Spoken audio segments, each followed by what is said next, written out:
Lagi di Roti Manis, hari ini kita akan ngomongin sesuatu yaitu tentang kekekalan, eternity di tengah dunia yang tidak kekal. Saya akan baca satu ayat yang bagi saya sangat menarik.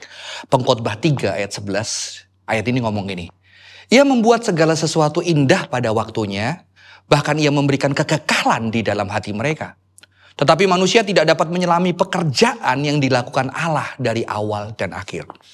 Teman-teman, ayat ini diterjemahkan agak salah karena ia membuat segala sesuatu indah pada waktunya. Sering orang Kristen pakai gini, oh tenang aja sekarang sedih nanti Tuhan akan buat indah. Sorry, ayat ini ia sudah buat segala sesuatu indah. Ya, jadi past tense, sudah terjadi hal indah itu. Hal indah itu apa? Bahkan ia memberikan kekekalan di dalam hati manusia. Nanti kita akan bahas bagian ini. Pertanyaan saya yang pertama adalah, kita adalah gambar dan rupa Allah, Alkitab mengatakan. Apa yang menjadi ciri kita gambar dan rupa Allah? Yang menjadikan manusia berbeda dengan ciptaan lain apa? Yang membuat manusia sebagai ciptaan mulia apa? Sebagai gambar dan rupa Allah. Biasanya di sekolah-sekolah Kristen yang saya sudah survei akan menjawab, karena manusia punya akal budi, rasionalitas. Saya kadang-kadang bercanda nanya, sorry, manusia sama anjing lebih baik mana? Lalu mereka diam. Kayaknya anjing gak sejahat manusia. Makanya teman-teman jangan biasa ngatain teman muka anjing ya. Karena mungkin kalau anjingnya bisa ngomong dia kesel. Gue gak sejahat manusia, please gitu ya. Jadi please ya teman-teman. Justru manusia dengan rasionalitas dia bisa nyakitin orang dengan kreatif. Anjing tidak pernah menyiksa sesamanya. Ya, bukan hanya menyiksa, manusia kadang-kadang rela nggak menyiksa, sementara temennya bisa diuntungkan. Kalau bisa hasilin duit ngapain disiksa? Kalau bisa dipelihara, teman-teman. Anjing tidak, anjing hanya dengan instingnya menjaga. Jadi apakah rasionalitas yang menjadi ciri manusia sebagai manusia? Ya, tunggu dulu. Walaupun saya percaya manusia adalah rational being, makhluk yang rasional. Tapi saya tidak melihat itu bagian dari esensi kemanusiaan. Ya, di ayat tadi dikatakan Tuhan sudah membuat segala sesuatu indah pada waktunya dan dia menganugerahkan kekekalan. Kekekalan itu sebuah ketidakterbatasan, nggak ada batasnya. Kalau ada batasnya bukan kekekalan. Dan kekekalan itu ada di hati kita. Bayangkan saudara, kita yang terbatas ini, hati kita dikasih ketidakterbatasan. Makanya nggak heran ya, manusia sering tidak puas, betul? Seorang filosof berkata yang nama Blaise Pascal, di dalam hati manusia ada jurang yang sangat dalam yang gak bisa dipuaskan apapun. Karena jurang itu gak ada dasarnya. Ya, maka kita gak puas, kita punya handphone baru, segera seminggu depan udah bosen. Ya, semoga pacar baru dan istri baru tidak ya. Saudara-saudara, jadi kalau kita tidak puas gara-gara siapa?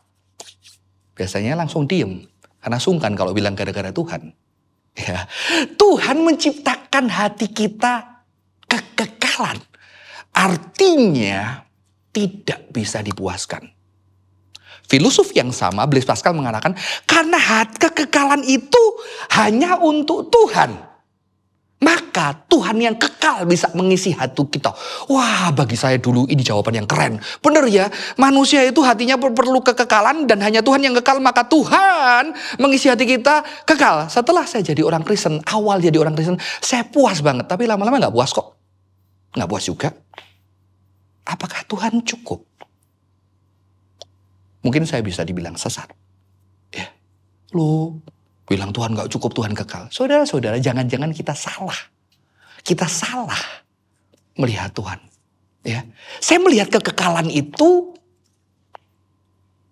sebagai apa? Nanti kita akan jelaskan. Saya mulai dengan sebuah cerita.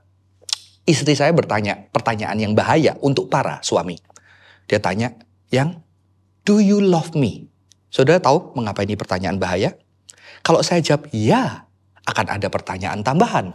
Kalau kamu jawab iya, kenapa kamu gini, gini? Celaka saudara-saudara ya, pasti ribut. Tapi kalau saya jawab tidak, saya tidur di sofa saudara-saudara ya. Jadi akhirnya saya berpikir otak, saya tanya, what is love? Dan dia ngomong, aduh ribet banget sih lo. Lalu saya sedikit berfilsafat, saya menjelaskan, if love is the only measure of love, is love without measure. Jika cinta satu-satunya ukuran cinta, maka ukuran cinta adalah cinta yang tanpa ukuran. Aku tidak bisa bilang cinta kamu karena cinta itu tidak berkesudahan. Cinta itu gak ada batasnya. Jadi kalau aku bilang cinta, itu bukan cinta. Tapi aku juga gak bisa bilang, aku gak cinta kamu karena aku terus berusaha mencintai kamu. Jadi ya, aku terus berusaha istriku. Ya, saya tidak jadi tidur di luar, saya tidak dapat pertanyaan tambahan, saya dapat satu kata, gombal, saudara-saudara ya. Gombal. Saudara-saudara, ini artinya apa? Cinta itu sesuatu yang kekal.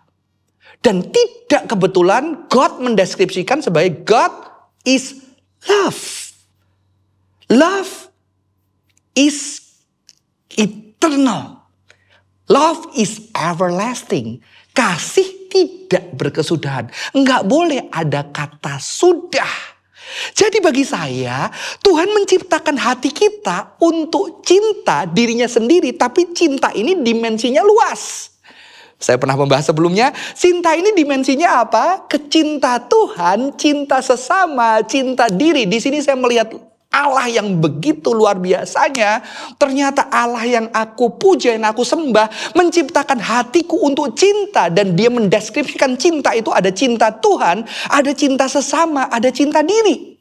Jadi ternyata hatiku tidak hanya dicipta untuk dia. Hatiku dicipta untuk keluargaku. Hatiku dicipta untuk sesamaku. Hatiku dicipta untuk diriku, saudara-saudara. Makanya Tuhan bilang kita tidak bisa dipuaskan dengan Tuhan. Karena Tuhan memuaskannya dengan dirinya, sesama kita, dan cinta diri kita, saudara-saudara. Kadang orang Kristen buat Tuhannya itu insecure. Kayak bapak-bapak yang gak rela anaknya bahagia. Saya punya ilustrasi. Anak saya lagi seneng remaja, biasanya waktunya dia mulai bersosialisasi di gereja. Terus ketika saya harus pulang, anak saya bilang, "Pa, bisa gak jemputnya nanti kalau lebih lama?" "Gak apa-apa, Pa. Aku lagi seneng sama teman-teman." Nanti papanya gak secure bilang gini, saudara. "Jadi kamu sekarang pilih teman atau pilih papa? Ya. Sekarang teman lebih penting ya dari kamu." Kan dia sayang saya, saudara-saudara.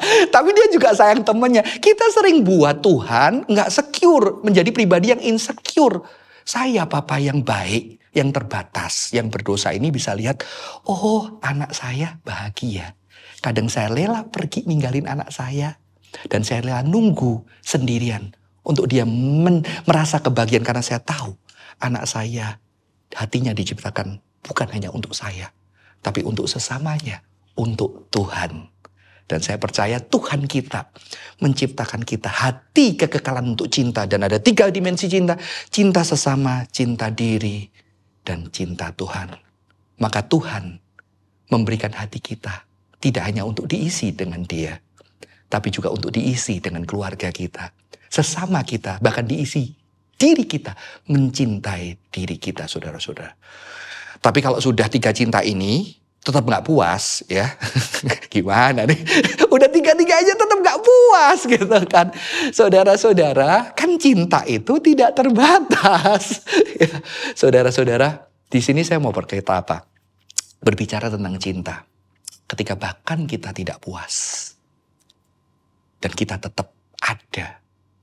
Tetap belajar mencintai. Dan itulah cinta yang sejati. Berapa banyak kita yang sudah mengikut Tuhan? Lebih banyak mana doa yang terjawab atau doa yang tidak terjawab? Nanti ketika Anda menikah, yang sudah menikah, ketika Anda punya pasangan, banyak hal yang kamu tidak bisa terima, kadang-kadang tidak masuk akal dari pasanganmu, dan pasanganmu tidak masuk akal dari hidupmu. Tapi ternyata melampaui ketidakpuasan Anda tetap memilih ada bersama dengan dia untuk terus belajar mencintai. That is love, eternity. Tidak boleh berhenti. Bahkan ketika tidak puas, cinta itu melampaui kepuasan. Emang Tuhan puas dengan kita, saudara-saudara. Tapi dia tetap mencintai kita. Dan mungkin banyak dari kita tidak puas dengan segala yang terjadi hidup kita dengan Tuhan. Tapi sampai hari ini, walaupun kadang kita tidak bisa bersyukur, kita memaksakan kaki kita beribadah, berdoa, mengikut dia di dalam ketidakpuasan. Tuhan Yesus memberkati. Sampai berjumpa di episode selanjutnya.